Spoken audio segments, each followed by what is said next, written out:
Yo, what's up? Welcome back to another episode of the SWAS. NBA Wednesday. I think we got 8 games on the board. I'm going to go through 4 of them in this video, and whatever I don't get to, we'll go through on the live show tomorrow, 3 p.m. Eastern time. MLB shows tomorrow, we're doing 2-a-days on the day games. So 11 a.m. Eastern time, we'll go through the day games for MLB. 4 p.m. Eastern time, we'll go through the evening games. So, yeah, that's a schedule for tomorrow. In this video, I'm going to go through 4 NBA games. Let's roll. Welcome to the SWAS. The SWAS. SWAS. Hey, get the SWAS. First up, we got Portland on the road in Charlotte here. Hornets laying 1.5 points at home, total sitting at 213.5. Let's take a quick look at the spreadsheet, and according to the model, we should see a 6-point Hornets win. Final score 113-107 Charlotte. Injuries and inactives, and we'll start with Portland. Jeremy Grant has been downgraded to doubtful. Malcolm Brogdon still out. Sharp still out. Simons has been ruled out, and Matisse Thybulle ruled out. Portland missing a lot of pieces, and they have been for a while now. On the Charlotte side, we got a bunch of names on here as well. Miles Bridges listed as questionable. Brandon Miller listed as questionable. Grant Williams listed as questionable. Mark Williams is still out. He's been out for a while. And Micic, that new guy Micic, he's listed as doubtful. So Charlotte's by no means healthy either. Betting trends on the Portland side.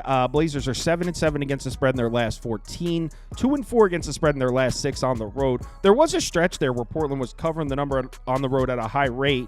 Not recently. On the Charlotte side, just 5-9 against the number in their last 14. But the Hornets are 3-1 against the spread in their last 4 at home. Both of these teams have been trending heavily towards overs. Charlotte 6-1 to the over in their last 7, and Portland 5-2 to the over in their last 7. So both teams trending towards overs. So let's match these two teams up on the court. We'll start with some net efficiency numbers in the last 10 games. I mean, these two teams 28th and 29th in the NBA in overall efficiency. I mean, their strength of schedule 2nd and 3rd. So maybe they're both slightly undervalued, but I think we know that these are two of the worst teams in the NBA. And you remember when the Hornets were playing some good defense? Yeah, not anymore. They're actually back at 30th, dead last in defensive efficiency in the last 10 games. But I don't know if that's a bad thing, because Portland on the season, 3-7 against the spread against bottom 5 defenses. That being said, Portland's 26th in defensive rating. Charlotte 4-8 against the spread against bottom 5 defenses. So you got both these teams, bottom 5 defenses, both playing terrible defense, but both these teams have terrible hit rates against terrible defenses.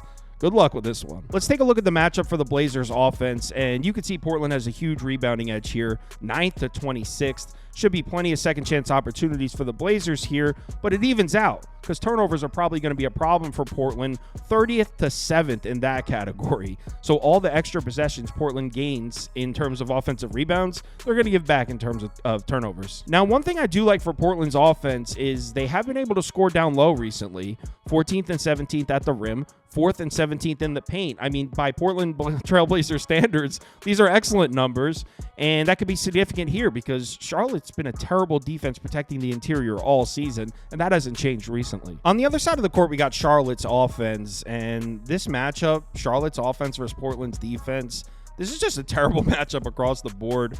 It really doesn't get any worse than the Hornets offense against the Blazers defense. Nobody has the edge anywhere here. I do want to point out that the numbers in transition kind of makes me lean towards the Blazers, though. Charlotte's actually played solid defense against the fast break this year, one of their few strengths. Portland doesn't run the fast break. So one of the Hornets' very few strengths, it's kind of negated here because the Blazers have no interest in running the fast break.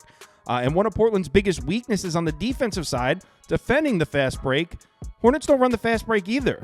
So one of Portland's biggest weaknesses, Charlotte's not really the best team to exploit it. So kind of like that matchup for Portland, and I got some trends that back that up. Portland on the season, 10-5 against the spread against the bottom 5 offenses in fast break efficiency. So against bad fast break offenses, the Blazers, 66.6% cover rate, and on the other side, Charlotte, 2-7 against the spread against the bottom 5 offenses in transition frequency, 5-17 against the spread against the bottom 10. So against offenses that don't run the fast break, Charlotte's got a terrible hit rate. So personally, I think there's enough evidence here to bet Portland. I don't know if I actually want to do it. I mean, putting my money on a Portland-Charlotte game in April sounds kind of crazy, but I think there's enough here to back a Portland bet. So I wrote Portland down on my list of possible bets. Thinking Blazers are pass here. Next game. Indiana on the road in Brooklyn. Got the Nets catching 7 or 7.5, depending on your sports book. Total sitting at 230.5. Let's take a quick look at the spreadsheet. And according to the model, the Nets should win outright. Final score 116-113 Brooklyn. Injuries and inactives, and we'll start with Indiana. Miles Turner on the report. Miles Turner is listed as questionable for this one. On the Brooklyn side, Cam Johnson listed as probable. So Nets might be getting Cam Johnson back, most likely will be.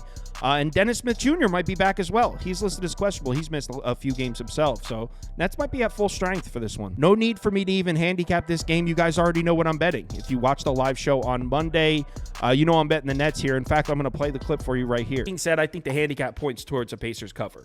But here's where I think the value is. The Pacers play the Nets tonight at home. Next game, they have 1 day off. Then they travel to Brooklyn. So these two teams have a home and home. The day after that, Indiana plays Oklahoma City. So here's what I want to happen. Indiana blows the Nets out tonight, and then as soon as it opens, I will bet Nets money line in the next one in Brooklyn because the Pacers have OKC on deck in a back-to-back. So that's what I'm planning to do here. I think the Pacers beat the shit out of the Nets tonight. As soon as that shit opens, that'll be Wednesday night's game. I plan on hitting Brooklyn money line. So, yeah, I'm sticking to the plan. I already bet it. I took Brooklyn at +7, and I took the money line at like +345 or something like that. So, I'm in on the Nets. Next game. Oklahoma City on the road in Boston. Celtics are laying 8.5 points at home here, and the total sitting at 227.5. Let's take a quick look at the spreadsheet, and according to the model, we should see a 6-point Celtics win. Final score 117-111 Boston. Injuries and inactives, and we'll start with Oklahoma City. And we don't really know yet. Obviously, we don't have an injury report for this game because Oklahoma City is currently playing the 76ers right now. SGA sat this game out. You would assume he sat that game out so he'd be ready for this big game against Boston. Obviously, we don't know, though. I'm going to put a questionable next to SGA, and I'm going to put a questionable next to Jalen Williams, who also sat this game out for OKC. So we'll have to wait and see for those two guys. On the Boston side, Jaylen Brown is on the report. He's listed as questionable. And Springer, also listed as questionable for Boston. Betting trends for Oklahoma City don't look great. Just 4-10 against the number in their last 14. And I'm recording this before the Sixers game ends, so I'll update it on the screen. But it's 4-10 as of right now. 2-5 against the spread in their last 7 on the road. Again, waiting for the Philly game to end. On the Boston side, 11-6 against the spread since March 1st, and 4-1 against the spread in their last 5 at home. So decent-looking trends there for the Celtics. Both of these teams have been trending towards the over. Oklahoma City, 4 straight overs, 4-0 to the over in their last 4, and Boston, 6-1 to the over in their last 7. So both these teams have been hitting overs. So let's match these two teams up on the court. We'll start with some net efficiency numbers in the last 10 games. Obviously, the Celtics have been playing better basketball than Oklahoma City. In overall efficiency, we're looking at 1st to 14th in the last 10. Boston, 1st in the NBA in overall offensive rating. That being said, look at the strength of schedule. 11th to 29th. So Boston's been the better team here in the last 10 games, but 1st to 14th, if you take the strength of schedule into consideration, the gap probably is not that big. Let's take a look at the matchup for Oklahoma City's offense, and you got to give the edge to the Thunder on this side. Look at these numbers here. This is from the last 10 games. You got to keep in mind, these numbers are going to be heavily skewed in favor of Boston because they're racking up these numbers against a really weak schedule. Based on recent production, I give the edge to Oklahoma City's offense. And I like how this Oklahoma City offense has been relying on jump shots recently. If you rewind back to December, January, this OKC offense was all about getting into the paint, getting to the rim. Not so much recently. In the last 10 games, 55% of the OKC shot attempts have come from outside of 12 feet. Look at the Celtics' defensive numbers out there. They're not great. And these are numbers against the Hornets, the Hawks twice, the Bulls, the Pistons twice, the Wizards. The Celtics have had a really easy schedule, and they're still struggling to defend jump shooters. On the other side of the court, we got the Boston offense, and this is where you can find some value on the Celtics. Now, if you factor in strength of schedule, again, these are numbers from the last 10 games. It's not that crazy of a mismatch, but Boston on paper in the last 10 games has been the best offense in the NBA. But look at Oklahoma City's defensive numbers against the three-point shot in the last 10 games. They've been playing great defense out there. How do we not take the points with Oklahoma City? I mean, we know Boston is a team that relies on the three-point shot. You got an Oklahoma City defense that's playing great defense against the three-point shot. We got an OKC offense we think is going to score points. Now, I know Oklahoma City's on a back-to-back here, but Thunder on the season are 7-5 against the spread on 0 days rest. That's fine with me. I'm taking the points here. I'm on Oklahoma City. I haven't bet it yet. I'm going to wait until the Sixer game ends, but it'll definitely be Oklahoma City for me unless someone gets hurt next game. Orlando on the road at New Orleans. Got the Pellies laying 4 points at home here, and the total sitting at 209. Let's take a quick look at the spreadsheet, and according to the model, we should see a 3-point New Orleans win. Final score 109-106 Pelicans. Injuries and inactives, and we'll start with Orlando.